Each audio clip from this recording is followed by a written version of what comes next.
이번 태풍의 피해로 인해서 많은 그러한 피해들을 입었습니다. 태풍 미탁과 링링과 또 다가오는 하기비스라고 하는 이러한 태풍으로 인해서 지난 1년 동안 그렇게 농부들이 수고하고 했었던 그러한 과실들이 다 떨어져 버리고 벼가 다 땅에 묻혀버리는 그러한 열매 없는 삶을 살 때 여러분, 농부들은 얼마나 안타까운 마음이 들겠습니까? 지금 또 한국은 아프리카 돼지열병으로 인해서 수많은 돼지들을 살처분하고 있습니다. 1년 동안 그렇게 애쓰고 수고하면서 키웠던 돼지를 하루아침에 다 땅에 묻어야 하는 그 축산하는 사람들의 마음은 얼마나 여러분 가슴이 아플까요? 열매가 없는 그러한 삶은 고통의 삶이요, 힘든 삶이요, 모든 것이 숲으로 돌아가는 그러한 삶이기에 오늘도 주님은 우리에게 열매 있는 삶을 요구하시는 줄로 믿습니다. 예수님의 말씀에 보면 거짓 선지자들을 경계하라는 말씀이 나오는데 마태복음 7장 15절에 보면 거짓 선지자들을 삼가라. 양의 옷을 입고 너에게 나오나 속에는 노략질하는 일이라, 이렇게 말씀하셨습니다. 겉에는 양의 옷을 입어서 아주 선하게 보이는데 속에는 이리가 들어있다고 하는 거죠. 이것을 경계해야 한다고 하는 거죠. 그래서 이단들이 거짓이고 거짓 선지자들이기에 조심해야 한다고 하는 그러한 말입니다. 외형적으로는 다 똑같지만, 더 착해 보이고 더 선해 보이고 더 아름다워 보이지만 그들을 알 수 있는 비결은 여러분 무엇입니까? 그들을 보면 알 수 있는 것은 열매입니다. 좋은 나무는 좋은 열매를 맺고 아름다운 나무는 아름다운 열매를 맺게 되어 있지만 나쁜 열매는 나쁜 열매를 맺게 되는 것이 자연의 이치고 하나님의 섭리이기 때문에 열매를 보아서 그 사람들을 알라고 말씀하는 겁니다. 여러분, 우리도 마찬가지입니다. 지금 우리가 신앙생활을 하면서 어떤 사람이 진정한 그리스도인지 우리는 알지 못합니다. 그 사람이 그 사람인 것 같고 거기서 거긴 것 같습니다. 다 비슷비슷하지만 우리가 주님 앞에 섰을 때에 주님은 우리를 무엇으로 판단하시겠어요? 우리가 정말 신앙생활을 잘했는지, 정말 하나님의 말씀대로 순종하며 그리스도인의 삶을 살았는지, 직분대로 맡겨준 대로 잘 살았는지 무엇으로 우리를 판단하시겠습니까? 그것은 열매인 줄로 믿습니다. 우리가 맺어야 할 열매는 많은 열매들이 있습니다. 의의 열매, 정직의 열매, 또 선한 열매, 많은 열매들이 있지만 주님은 우리에게 무슨 열매를 요구하시느냐? 전도의 열매를 요구하시는 줄로 믿습니다. 영혼구원의 열매를 우리에게 요구하는 줄로 믿어요. 그래서 그 아무리 입이 화려한 무화과나무일지라도 열매가 없으면 주님은 섭섭하게 여기셨고 그 나무를 싫어하셨습니다. 그 내용이 마가복음 11장에 나오는 무화과나무를 저주하는 그러한 내용이 아닙니까? 예수님께서 길을 가시다가 시장길을 느끼셨는데 무화과나무를 찾아갔더니 무화과나무는 잎이 무성한데 열매가 없었습니다. 물론 성경은 그때가 무화과가 열리는 때가 아니라고 말하고 있습니다만 예수님은 상징적으로 그 무화과를 저주하십니다. 사람들이 이제로부터 사람이 내게서 열매를 따먹지 못하리라, 그렇게 했더니 그 다음날 제자들이 보니까 그 나무가 뿌리로부터 뿌리까지 다 말라버린 것을 그렇게 봅니다. 여러분, 왜 이런 비유를 우리에게 주시는 것일까요? 무엇을 의미하는 것입니까? 예수님은 우리를 하여금 열매를 원하신다는 거죠. 그래서 누가복음 13장의 무화과나무 이야기 속에서도 한 사람이 포도원에 가서 그 포도원 중심에 무화과를 심어놨는데 3년째가 되어서도 무화과나무의 열매를 그렇게 없습니다. 무화과나무가 없습니다. 그랬을 때 포도원지기가 주인이여, 아직 열매를 맺지 못했는데 한 해만 더 봐주시죠. 제가 좀 잘해서 열매 맺도록 하겠습니다. 그러니까 주님이 뭐라고 말씀합니까? 왜 땅만 허비하느냐? 왜 땅만 포르게 하느냐? 찍어버리라 그랬어요. 찍어버리라, 없애버리라 그랬어요. 주님이 원하시는 것은 오직 열매입니다. 우리 삶도 마찬가지, 우리 신앙도 마찬가지예요. 우리의 삶 가운데서 나타나는 열매가 있기를 주님은 간절히 원한다고 하는 것을 오늘 우리는 잊지 말아야 합니다. 우리가 한 해를 애쓰고 힘쓰고 땀 흘린 농부의 보람이 무엇이며 어디에 있겠습니까? 가을에 풍성한 수확, 풍성한 열매를 거두는 데 있지 않겠습니까?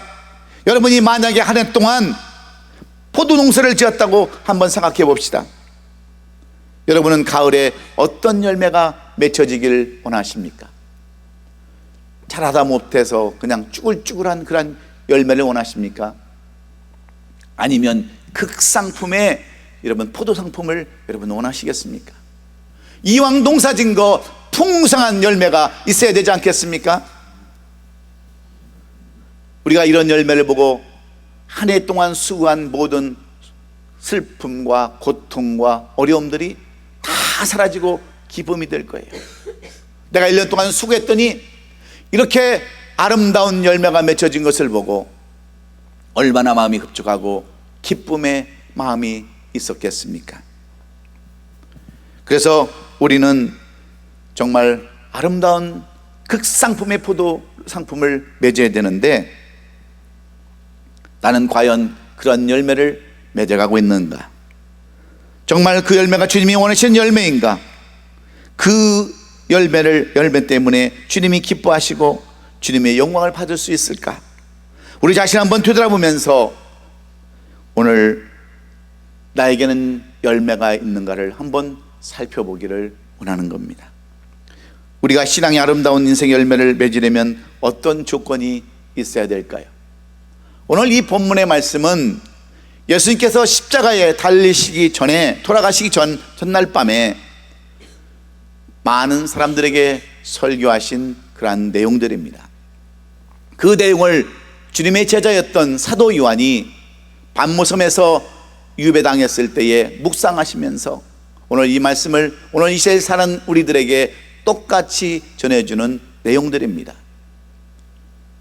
사도 요한은 실제로 그의 삶 가운데 많은 열매가 있었습니다.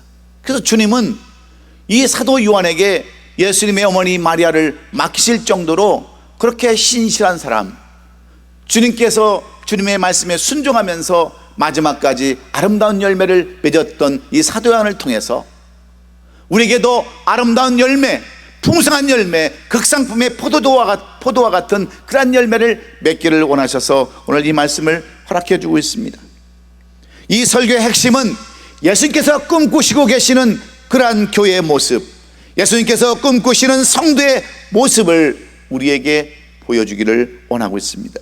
그 꿈을 말씀하실 때 포도나무에 비유해서 말씀하셨는데, 주님께서 기대하시는 그러한 교회와 성도들의 모습은 열매가 풍성하게 맺힌 포도나무와 같은 것임을 오늘 우리는 잊지 말아야 합니다. 그렇다면 이 포도나무의 비유를 통해서 우리에게 보여주시고 하시는 아름다운 열매, 풍성한 열매는 어떤 열매입니까? 예수님은 특별히 인간의 관계를 설명하시면서 요한복음에 보면 나는 누구누구이다, 나는 무엇무엇이다라고 이렇게 표현한 것이 여러 번 나타나 있습니다. 나는 세상의 빛이라, 나는 생명의 물이라, 나는 선한 목자라, 나는 생명의 떡이라 말씀하시면서 오늘 본문에서는 나는 포도나무라 이렇게 말씀해 주고 있습니다. 이러한 표현들의 특징은 하나같이 보면 너무나도 쉬운 낱말로 되어 있습니다. 누구나 알기 쉬운 빛, 물, 떡, 목자, 나무, 이런 비유로 설명하시는데 이 모든 것들의 특징은 우리 삶 가운데서 반드시 필요하다는 거죠. 여러분, 빛이 없으면 우리가 어떻게 살 수 있겠습니까? 물이 없으면 어떻게 살아갈 수 있겠어요? 양이 목자가 없으면 어떻게 살아갈 수 있겠으며, 열매가 나무가 없이 어떻게 맺어질 수 있겠습니까? 다 우리에게 필요한 것들로 주님은 나는 무엇이다라고 이렇게 말씀해 놓고 있습니다. 이 모두가 인간의 삶에 있어서 절대적인 것들입니다. 있어도 되고 없어도 되는 것이 아니라 없으면 안 되는 것들을 우리에게 말씀해 주고 있는데, 여러분 오늘 본문 5절에 보면 나는 포도나무요 너희는 가지라. 그가 내 안에 내가 그 안에 거하면 사람이 열매를 많이 맺나니 나를 떠나서는 너희가 아무것도 할 수 없다라고 이렇게 말씀하시면서, 포도나무 가지가 줄기에서 끊어지면 말라버리는 것처럼 예수 그리스도를 떠나서는 아무 소용이 없다라고, 예수님과 나의 관계는 이처럼 절대적인 것이라고 우리에게 그 말씀을 사도 요한을 통해서 말씀해 주고 있습니다. 사랑하는 성도 여러분, 우리가 섬기는 하나님의 가치에 대해서 여러분은 어느 정도로 생각하십니까? 어떤 사람은 기독교를 하나의 액세서리 정도로만 생각합니다. 믿어도 되고 안 믿어도 되고 그냥 대충 믿어도 된다고 하는 이런 가치 없는, 의미 없는 그러한 삶을 살아가는 사람들도 많이 있습니다. 이런 사람은 비록 교회에 출석은 하지만 하나님을 만나지 못한 영적인 소경에 지나지 않기에 사도 바울은 빌립보서 1장 21절에서 이렇게 고백을 합니다. 이는 내게 사는 것이 그리스도니 죽는 것도 유익함이라. 나는 모든 것을, 죽는 것까지도 다 예수님 앞에 맡기고 그렇게 내 삶을 살았다라고 사도 바울은 그렇게 간증하고 있습니다. 예수 그리스도를 섬기는 것은 삶의 목적이며 존재의 의미라고 이렇게 고백하는 것이죠.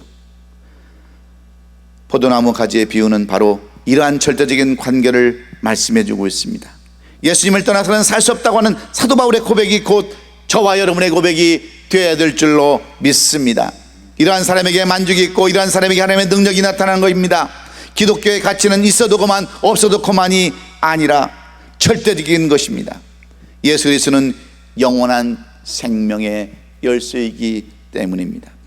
그분은 사람의 몸을 이상해 오신 만복의 근원이신 하나님이기 때문에 본문 5절에 가서는 나는 포도나무요 너희는 가지라. 그가 내 안에 내가 그 안에 거하면 사람이 많은 열매를 맺나니 나는 너희를 떠나서 너희는 아무것도 할 수 없다라고 이렇게 수차례 우리에게 강조하는 내용들이죠. 포도나무와 가지는요 불가분의 관계입니다. 뗄 수 없는 관계죠. 예수 그리스도와 우리의 관계가 곧 그렇다고 하는 겁니다. 우리는 예수님으로 말미암아 죄사함을 받고 의롭다함을 받았습니다. 예수 그리스도로 인하여 하나님의 자녀가 되었어요. 그러한 우리가 예수님을 떠나서 무엇을 하겠습니까? 마귀의 자식이 되어서, 죄의 종이 되어서 무엇을 한들 무슨 의미가 있겠습니까? 마태복음 7장 20절에 예수님을 떠난 삶을 뭐라고 얘기하고 있습니까? 모래 위에 집은 집이라고, 그렇게 어리석은 자 갔다 와라고 말씀하고 있지 않습니까? 성공해 보이나 실패의 모습, 행복하나 불행한 모습, 그러한 모습들임을 우리에게 말씀해 주고 있어요. 그래서 주님은 우리에게 오늘도 열매를 찾으시는 거예요. 과연 우리에게는 어떤 열매들이 있으신가요? 그러면 우리가 이렇게 풍성한 열매를 맺어야 하는데 그 비결이 어디에 있느냐는 겁니다. 오늘 사도 요한은 주님께서 마지막 전하신 이 말씀을 통해서 그러면 우리가 주님이 그토록 찾으시는 열매를 어떻게 맺을 수 있는가? 첫째는 주의 말씀에 순종해야 함을 우리에게 교훈해 줍니다. 주님의 명령에 순종하는 삶을 살아야 그 삶 가운데 아름다운 열매가 맺을 수 있다라고 이렇게 가르치는 겁니다. 포도나무의 비유를 통해서 주시는 첫 번째 비결은 순종입니다. 과실을 맺지 아니하는 가지는 재버리라는 거예요. 오늘 본문 1절로 2절에 보니까 나는 참 포도나무요 내 아버지는 농부라. 무릇 내게 붙어있어 열매를 맺지 않은 가지는 아버지 그것을 재버리듯이 그걸 재어버리고, 무릇 열매를 맺는 가지는 더 열매를 맺게 하여 그것을 깨끗게 하라, 이렇게 명령하고 있습니다. 주님이 우리에게 요구하시는 것이 여러분 무엇입니까? 우리로 하여금 이 땅에 살아갈 때에 우리로 하여금 맺는 열매를 무슨 열매로 맺게 하기를 원하세요? 그것은 전도의 열매인 줄로 믿으시면 아멘 합시다. 여러분, 우리가 주님 앞에 섰을 때 주님이 무엇을 우리에게 셈하시겠어요? 무엇을 계산하시겠어요? 너는 과연 내가 너를 위하여 십자가를 지고 내가 너를 위하여 이렇게 대속의 피를 흘리고 고난의 삶을 살았는데 너는 나를 위하여 무엇하여 주기를 원하느냐? 내가 나를 위하여 남긴 열매가 무엇이냐고 묻는다면 여러분은 무엇이라고 대답할 수 있겠습니까? 나는 그냥 살다가 왔습니다. 먹고 사는데 지쳐서 그냥 있다가 왔습니다. 주님께서 요구하신 열매는 하나도 없습니다라고 이야기한다면 여러분, 태풍을 만난 농사짓는 농사꾼과 무엇이 다를 바가 있겠어요? 시큰 돼지를 키웠다가 아프리카 열병으로 다 죽이는 꼴밖에 뭐가 되겠습니까? 주님은 그래서 우리에게 말씀하신 대로 순종을 요구하고 있는 거예요. 우리는 10월 달을 전도의 달로, 총동원 전도의 달로 세웠습니다. 그렇게 만들어 봤습니다. 그래서 여러분에게 간곡하게 얘기를 하는 거예요. 우리가 힘은 들지만 어렵지만 한 사람이 한 사람씩 전도해서 이 빈자리를 채우고 하나님의 아름다운 날을 세워가자라고 수없이 광고 때마다 아니면 설교 때마다, 지난 주간에도 한 양을 잃어버린 주님의 심정을 우리가 말씀하면서 계속해서 전도에 대한 설교를 수없이 합니다. 그런데 우리는 어떻습니까? 목사님은 부르짖으세요, 우리는 한쪽 귀로 듣고 한쪽 귀로 새버리고 맙니다 하고 한다면 여러분, 무슨 열매가 있겠어요? 힘들어도 어려워도 고통스러워도 내가 그 말씀대로 살겠다라고 다짐하고 나간다면, 그 말씀에 순종하면 하나님은 반드시 여러분들에게 전도하는 능력과 권능을 주실 줄로 믿습니다. 근데 우리의 마음에는 그런 마음이 없는 거예요. 목사님, 전도하기가 얼마나 힘든 줄 아세요? 내 주위에는 다 안 믿는 사람이에요. 내 주위에는 교회 안 나간 사람 한 사람도 없습니다. 그것은 여러분 거짓말입니다. 잘못된 거예요. 내 주위에는 아직도 내 자식이 안 믿는 사람들도 있어요. 내 친척이 안 믿는 사람들이 있어요. 내 친구가 안 믿는 사람이 있고 내 동료가 안 믿는 사람들 수없이 많습니다. 주일만 되면 골프채 메고 골프 치러 가고 산과 들로도 놀러 가는 사람들 얼마나 많은 줄 아십니까? 그럼에도 불구하고 우리는 강 건너 불구하듯이 그런 삶을 살아가고 있다는 거죠.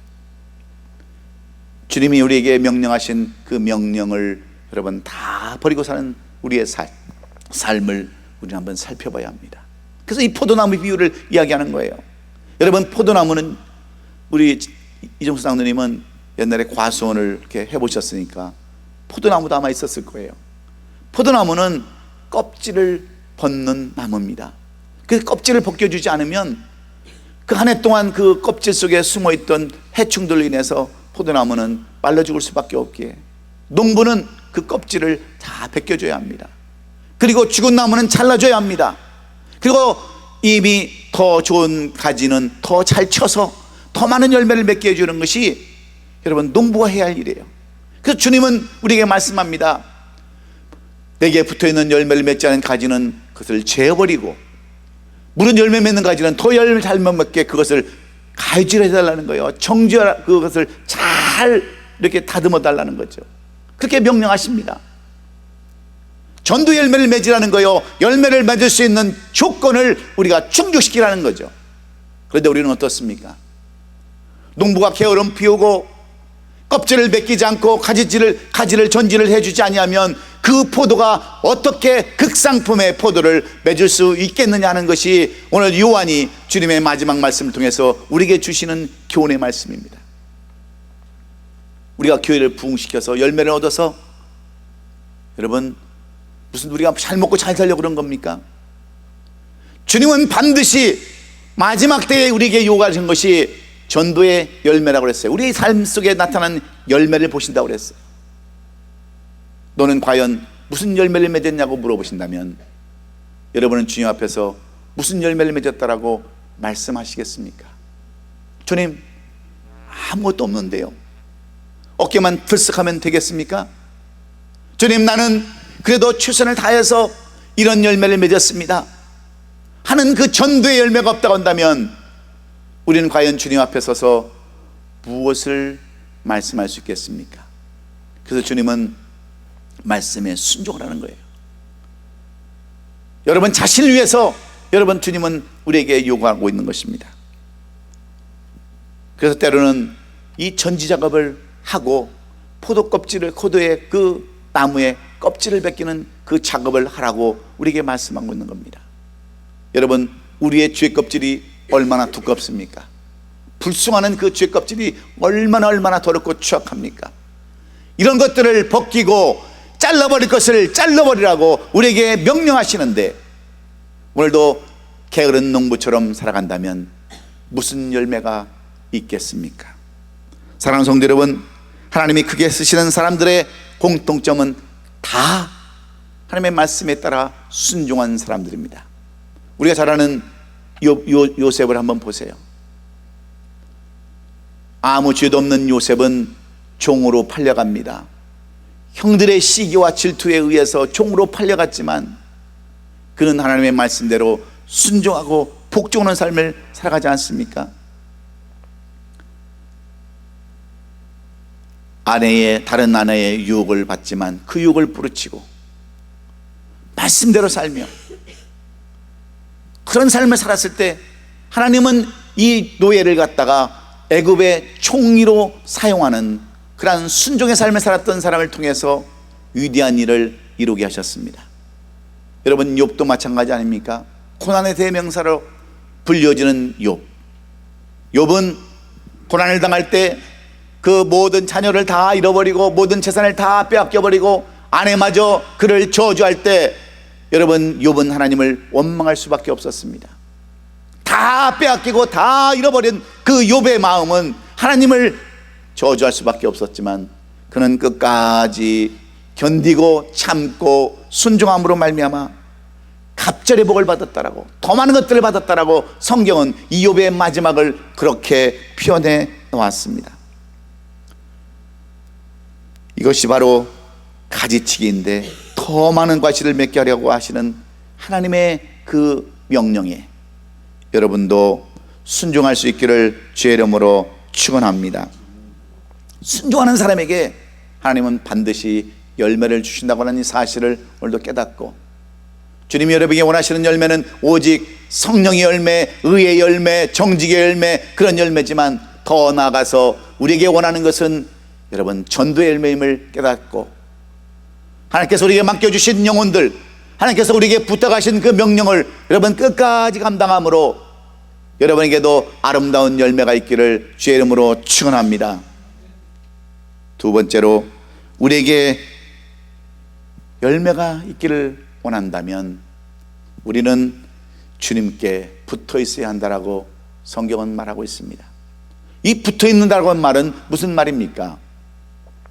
동행하는 삶, 하나님을, 예수 그리스도를 사랑하고 그 주님과 함께 동행하는 삶을 살아가는 사람들에게 하나님은 열매를 맺게 하여 주신다라고 말씀합니다. 오늘 본문 말씀 4절에 보면요, 너희가 내 안에 거하라, 나도 너 안에 거하리라. 너희 안에 거하리라. 가지가 포도나무에 붙어 있지 않으면 스스로 열매를 맺을 수 없음 같이 너희도 내 안에 있지 않으면 그러하리라 하면서, 가지가 포도나무에 붙어 있지 않으면 절대로 열매는 없다. 그러면서 가지는 포도나무에 없을 때 열매를 맺을 수 있다라고 말씀하고 있습니다. 굉장히 중요한 내용이에요. 여러분, 여기서 포도나무는 누구를 가리킵니까? 예수 그리스도를 가리킵니다. 가지는 바로 우리 성도들을 가리킵니다. 예수 믿고 구원받은 우리 성도들 한 사람 한 사람은 나무 되신 주님께 붙어 있어야만 열매를 맺을 수 있다라고 이야기하는 거죠. 생명을 공급받는 관계가 되어야 아름다운 열매가 있다라고 하는 것입니다. 만약에 어떤 나무로부터 가지가 잘려 있다고 한다면 그것은 열매를 맺을 수가 없습니다. 그렇습니다. 우리 그리스도인들은 그리스도께 붙어 있을 때 비로소 행복할 수 있습니다. 주께 붙어 있을 때 우리가 열매를 맺을 수 있습니다. 나무와 가지의 관계는 너무나도 친밀한 관계이기 때문입니다. 그래서 열매 없는 가지는 잘라서 불에 던지우라고 그런 거예요. 그럴 때 여러분들은 정말 내 자신을 한번 비춰봐야 합니다. 나는 정말 과연 열매 맺을 수 있는 사람인가? 정말 주님의 가지에 붙어있는 사람인가? 한번 생각해 봐야 합니다.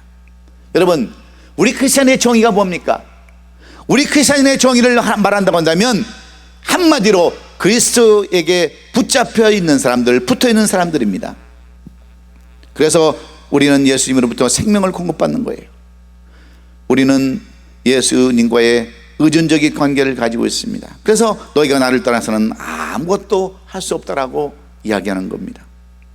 사랑하는 성도 여러분, 우리는 그리스도의 생명적인 관계를 가진 사람들입니다. 우리가 나무 되신 그리스도에게 연결되어 있다면 우리는 승리의 삶, 행복한 삶, 풍성한 삶을 살 수 있기에 사도 바울은 내게 능력 주시는 자 안에서 내가 모든 것을 다 할 수 있다라고 이렇게 고백하는데, 여러분, 이러한 고백, 주님과 붙어 있을 때, 주님과 동행하는 삶을 살 때 여러분 이러한 아름다운 열매를 맺을 수 있기에, 오늘 나는 주님과 상관없는 삶을 살았다고 한다면 다시 한번 주님과의 관계를 회복하고 주님과 붙어 있는 저와 여러분 될 수 있기를 예수님의 이름으로 축원합니다. 유머 가운데에 요즘 유행하는 이런 유머가 있습니다. 기는 놈 위에 뛰는 놈이 있고, 뛰는 놈 위에 나는 놈이 있고, 나는 놈 위에 붙어 있는 놈이 있다, 그런 말이에요. 기는 놈 위에 뛰는 놈이 있고, 뛰는 놈 위에 나는 놈이 있고, 나는 놈 위에 붙어 있는 놈이 있다는 거죠. 그 놈이 최고입니다. 나라도 그 나는 새 위에 파리가 붙어 있으면요, 새가 가는 곳은 다 갈 수 있어요. 우리가 비행기를 타고 붙어 있으면요, 비행기가 가는 곳은 다 갈 수 있습니다. 한국도 가고 영국도 가고 저 이스라엘도 가고 다 갈 수 있어요. 그래서 나는 놈도 훌륭하지만 더 훌륭한 놈은 거기에 붙어 있는 놈이라는 거죠. 우리는 예수 그리스도에 붙어 있기만 하면 되는 거예요. 주님과 동행하는 삶을 살면 여러분 자동적으로 열매가 맺게 되어 있습니다. 이 주님과의 관계를 우리가 끝까지 유지해야 한다는 것을 이 사도 요한은 우리에게 교훈해 주고 있습니다. 열매를 맺기를 원하시고 여러분 삶 가운데 풍성한 그런 삶을 살기로 한다면 주님과의 아름다운 관계가 맺어져야 한다는 것을 우리에게 말씀해 주고 있습니다. 그래서 사도행전 11장 23절에 보면 저가 이르러 하나님의 은혜를 보고 기뻐하여 모든 사람에게 굳은 마음으로 주께 붙어 있으라 권했다라고 이렇게 말씀하지 않습니까? 여러분이 잘났던 못났던 부유하던 가난하던 많이 배웠던 많이 배우지 못했던 그런 것은 중요한 거 아니에요. 주님께 붙어 있는가, 주님과 동행하는 삶을 사는가, 내가 주님과 연결되어 있는 그런 존재인가, 그것을 우리는 물어봐야 합니다. 주님은 오늘도 포도나무 줄기이십니다. 우리는 포도나무에 붙어 있는 가지예요. 날마다 주께 붙어 있는 성도의 삶을 산다면 반드시 아름다운 열매, 주님이 기뻐하시는 열매를 우리도 맺게 될 줄로 믿습니다. 우리가 잘 아는 그 의리의 아이콘 하면 1세대가 여러분 누군지 아십니까? 2세대는 제 고등학교 후배인 김보성이라는 그 사람이 아이콘 2세라고 그러는데 1세가 있어요. 그게 누군지 아십니까? 바로 의리하면 제 1세대인 장세동이라는 사람을 여러분 우리는 말할 수 있습니다. 이 장세동이라는 사람은요 그렇게 별로 유능한 사람도 아니었습니다. 저 전남도 시골 고흥 출신으로 월남전에 가서 중대장으로 전투를 하다가 총에 맞아가지고 싸웠는데 그 자기 그러한 총에 맞고 부상을 당했음에도 불구하고 백공들을 43명이나 사살해서 큰 전과를 나타내고 그가 월남에 있는 병원에 그 입원했을 때 그를 찾아온 사람이 누군지 아세요? 바로 전두환 씨였습니다. 이 전두환 씨가 그 신문에 난 장세동의 그 사건을 보고 병원에 찾아가서 보니까 사람이 좀 쓸만하거든요. 뭔가 좀 의리가 있어 보이거든요. 그래서 하나위라고 하는 저 경상도 사람들만 모여있던 그 하나위에 이 전라도 사람 장세동을 거기다 집어넣었어요. 근데 이 장세동이라는 사람이 전두환에게 꼭 붙어있던 겁니다. 마치 줄기에 나뭇가지가 붙어있듯이 이 전두환 씨를 그렇게 붙들고 살았어요.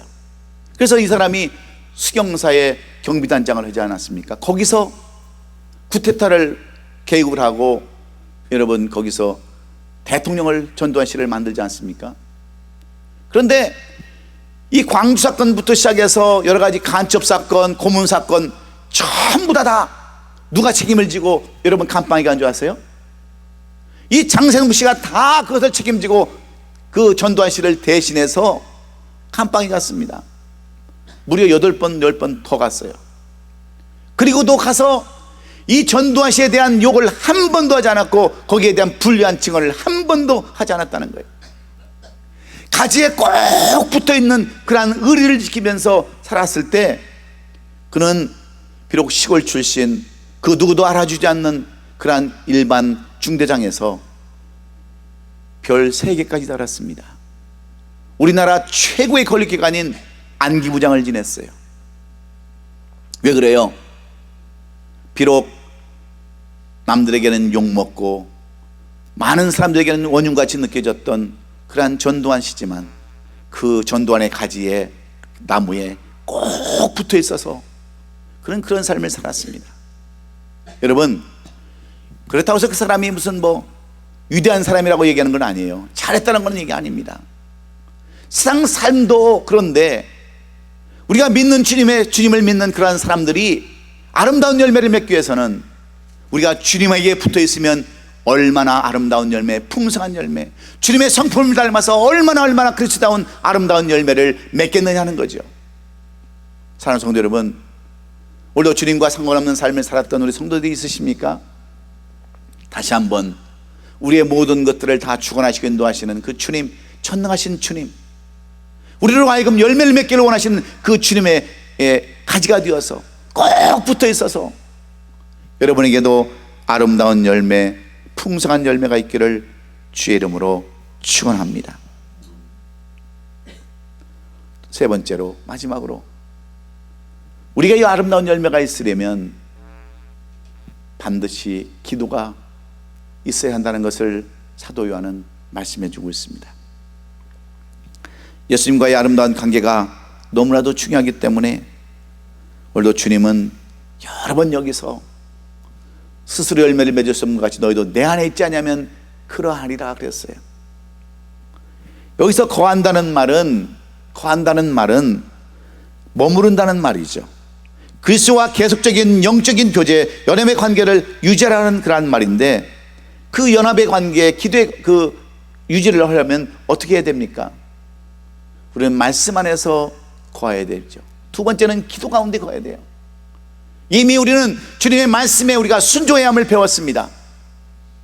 때를 얻든지 못 얻든지 그 말씀대로 순종하며 나갈 때 하나님 우리를 도우신다고 그랬어요. 우리에게 열매를 주신다고 그랬어요. 그러기 위해서 우리는 또 주님과의 그 긴밀한 관계를 유지하기 위해서, 사랑의 관계를 유지하기 위해서 우리는 어떤 삶을 살아야 되는 줄 아십니까? 기도의 깊은 관계를 가져야 되는 줄로 믿습니다. 그래서 오늘 본문 7절은 이렇게 써놨어요. 너희가 내 안에 가고 내 말이 너희에 가면 무엇인지 원하는 대로 구하라. 그리하면 이루리라. 간구라는 거죠. 부르짖으라는 거죠. 여러분에게 소원이 있는 것을 그대로 얘기하면 내가 다 응답하겠다라고 주님은 말씀하십니다. 여러분, 사랑하는 사람이 말하는 것은 다 기억이 나는 거죠. 자기를 사랑하지 않고 미워하는 사람이 백날 얘기해봐야 그 얘기 들어오지도 않습니다. 그러나 사랑하는 자식이, 사랑하는 아들이 무엇인가 뭐를 얘기하면 여러분 다 들어주는 것이 사랑하는 사람들의 특징 아닙니까? 마태복음 7장 7절에 분명히 이야기하고 있지 않습니까? 너는 문을 두드리라 문을 열릴 것이다. 다 얘기하면서 악한 자도 자식에게 좋은 걸 줄 줄 알거든 하물며 너희 아버지께서, 너희 천부께서 좋은 것을 주지 않겠느냐, 성령을 주시지 않겠느냐 말씀하고 있어요. 그래서 우리는 구해야 되는데 구하지를 않는 거예요.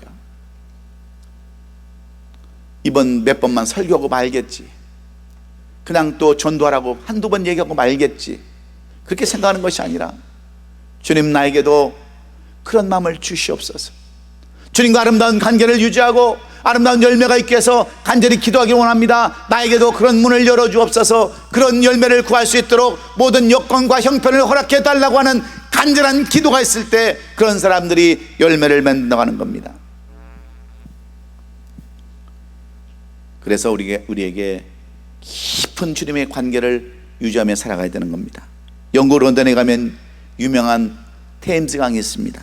그 템즈강 주변 한 재판소가 있는데 그 재판소 앞들에는 아주 잘 자란 포도나무가 주렁주렁 포도 열매를 맺고 있다고 그래요. 아주 역사가 오래된 포도나무인데 그 열매가 얼마나 달고 특이한지 조사해 보니까 이유는 딱 한 가지였습니다.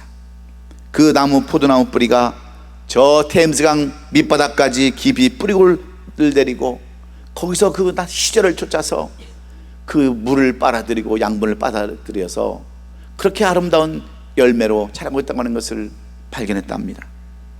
여러분, 하나님의 말씀의 시냇가에 여러분의 인생에 뿌리를 내릴 수 있기를 주의 이름으로 축원합니다. 시냇가에 심겨진 나무는 사철을 푸르고 기근이 와도 열매를 맺을 수가 있기에 우리 인생의 뿌리가 하나님의 말씀의 시냇가에 뿌리 내렸을 때 우리는 진정 주님과 친밀한 관계를 유지할 수 있습니다. 그래서 이런 친밀한 관계를 유지하기 위해서 우리가 날마다 기도해야 되는 거예요. 제가 새벽 예배도 한번 좀 나와달라고 부탁을 했어요. 그랬더니 우리 장로님은 나오셔서 그 힘든 가운데 새벽 일어나기도 힘들지 않습니까?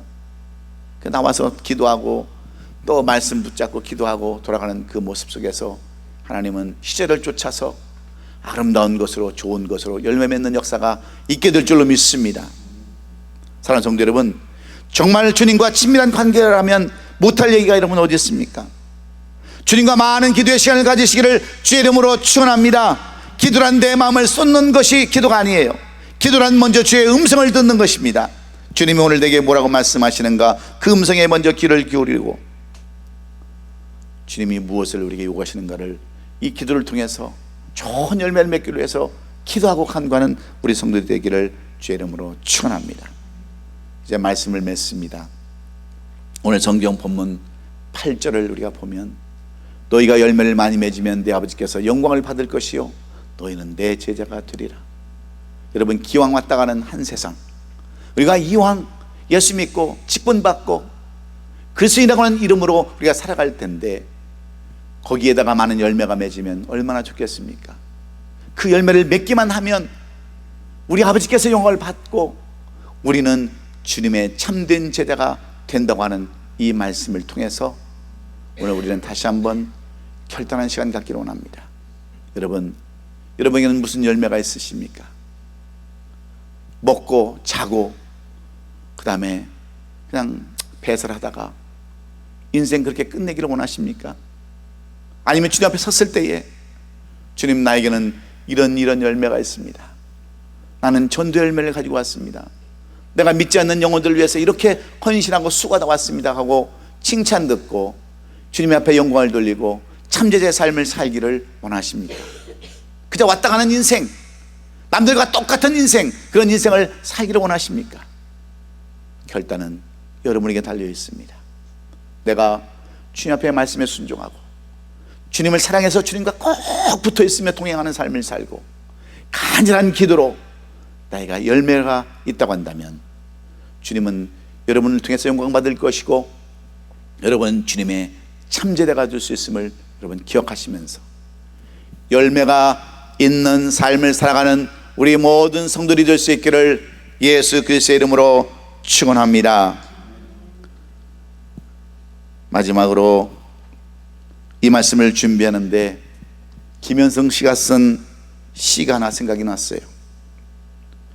그의 시는 뭐라고 썼습니까? 가을에 기도하고 썼는데 이 가을에 기도하게 하소서, 이 가을에 사랑하게 하소서 하고 이 가을에 시를 썼어요. 이 가을에 기도하는 여러분, 이 가을에 주님을 더 사랑하는 그러한 여러분이 될 수 있기를 다시 한번 주의 이름으로 축원합니다. 기도하겠습니다.